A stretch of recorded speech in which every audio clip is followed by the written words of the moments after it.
Bonjour à tous.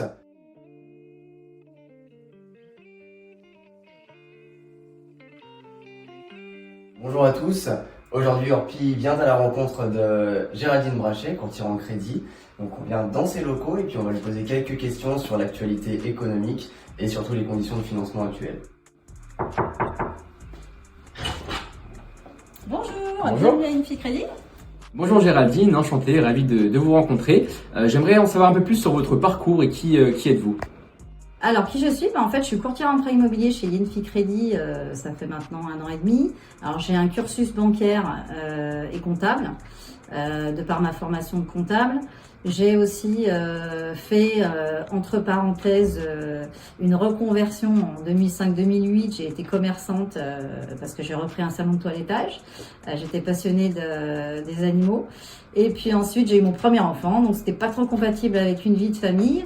Mais du coup, voilà, j'ai vendu mon salon et j'ai repris la banque. Je me suis recentrée un peu sur mes aspirations et ce que je voulais faire. Et du coup, j'ai fait du courtage, j'ai fait une formation, un peu de reconversion.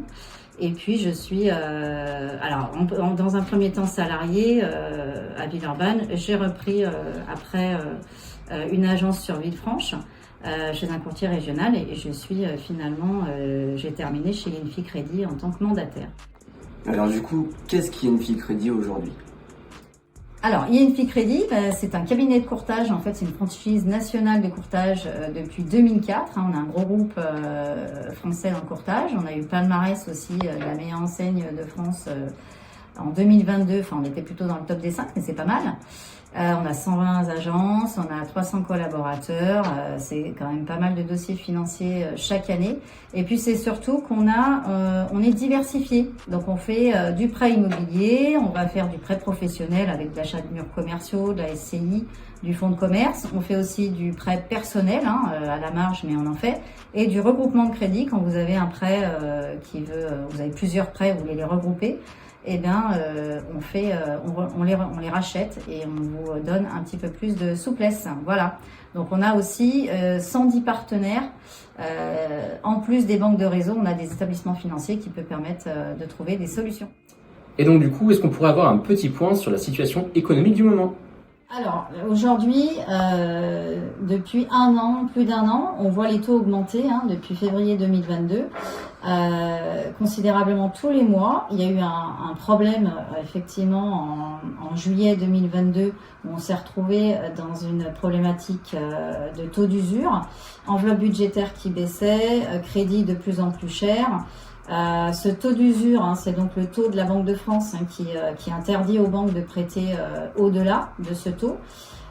Et donc on s'est retrouvé avec l'augmentation des taux de crédit qui augmentaient, le taux d'usure n'a pas augmenté d'autant. Donc ils ont effectivement décidé de passer le mode de calcul trimestriellement à mensuellement, ce qui a permis aux banques de reprêter plus facilement. Depuis la crise, il y a eu des restrictions bancaires qui se sont positionnées de plus en plus. Super, je te remercie en tout cas pour ces informations. Est-ce que tu pourrais nous expliquer un petit peu aujourd'hui pourquoi c'est important d'avoir un courtier en crédit? Alors, pourquoi avoir un courtier en crédit immobilier? Effectivement, c'est important et c'est essentiel aujourd'hui. Il faut savoir que c'est un intermédiaire entre vous et les banques.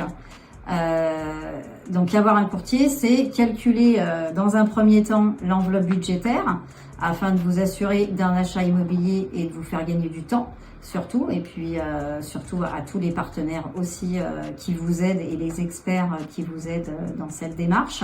C'est vous conseiller sur différents montages de prêts, le plus adapté à votre situation, vous aider au respect des délais en commençant du compromis jusqu'à l'acte. Parce que le courtier se doit d'être très réactif par rapport à votre projet. Il faut savoir qu'il est en lien direct avec les banques et par le biais de chargés d'affaires et c'est du coup un gain de temps. Recherchez évidemment les meilleures conditions financières pour vous, côté crédit, assurance, frais, et vous accompagner au rendez-vous bancaire. Eh bien, je te remercie Géraldine en tout cas pour toutes ces informations. Est-ce que tu aurais un dernier mot pour nos acquéreurs? Alors, ce que je pourrais dire à vos acquéreurs, c'est que d'une part, vous vous entourez d'experts de confiance, hein, donc notamment les agents immobiliers qui sont effectivement là pour vous accompagner dans votre achat, les notaires et les courtiers hein, pour déchiffrer les codes de ce domaine un peu particulier.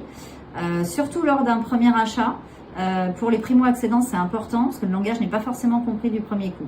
D'autre part, dans le contexte actuel hein, qui peut se paraître compliqué, ce que je pourrais vous dire, c'est si vous avez besoin d'un prêt immobilier, ne reportez pas votre projet. Les taux augmentant tous les mois, si vous voulez, vous avez plutôt intérêt à rapidement bloquer des conditions financières pour éviter d'avoir à payer un crédit de plus en plus cher. Si vous n'avez pas besoin d'un financement, vous êtes donc moins pressé, mais vous pouvez vous permettre un peu plus de temps, on va dire, pour tomber sur le bien coup de cœur et puis vous faire conseiller justement par les agents immobiliers. En tout cas, merci Géraldine pour toutes ces explications. C'est déjà un peu plus clair pour nous et puis surtout pour nos clients à qui maintenant on va pouvoir renseigner en tout cas tes coordonnées s'ils ont besoin de tes services. Au revoir. Au revoir, à bientôt. À bientôt. Merci. Je remercie Benjamin et Antoine d'avoir pu m'exprimer et puis à bientôt pour vos financements.